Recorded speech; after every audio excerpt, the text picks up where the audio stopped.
Have you ever been captivated by the iridescent plumage of a pheasant? These birds are more than just a beautiful sight in our fields. They have a history as rich and colorful as their feathers. Let's journey back in time to uncover the incredible story of the pheasant. Our story begins thousands of years ago in the vast landscapes of Asia, the native homeland of the common pheasant. From the river basins of China to the foothills of the Caucasus Mountains, dozens of subspecies thrived. Ancient civilizations revered them, not just for their beauty, but also as a symbol of good fortune and nobility. Chinese art and literature from centuries ago are filled with depictions of these magnificent birds, often representing light, virtue, and prosperity. It's easy to see why they captured the human imagination so early on. So, how did a bird from Asia become a common sight across Europe and North America? We have the Romans to thank for that. Known for their expansive empire and love for exotic novelties, the Romans were likely the first to introduce pheasants to Europe.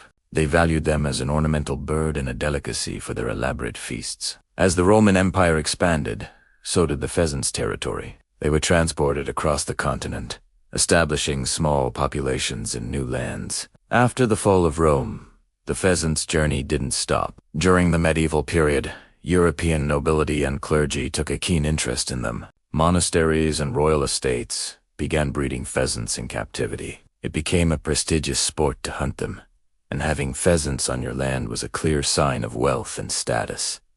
These weren't just wild birds anymore. They were a carefully managed asset, a living symbol of aristocracy. This period was crucial for establishing pheasants as a permanent part of the European ecosystem. The next great leap for the pheasant was across the Atlantic. While there were a few early, unsuccessful attempts to introduce them to North America, the real turning point came in the late 19th century. In 1881, a man named Owen Nickerson Denny, who was the U.S. Consul General in Shanghai, shipped about 60 Chinese ring-necked pheasants to his home state of Oregon. These birds didn't just survive, they flourished. Within a decade, their population exploded, and the first official pheasant hunting season in the United States was declared in Oregon in 1892.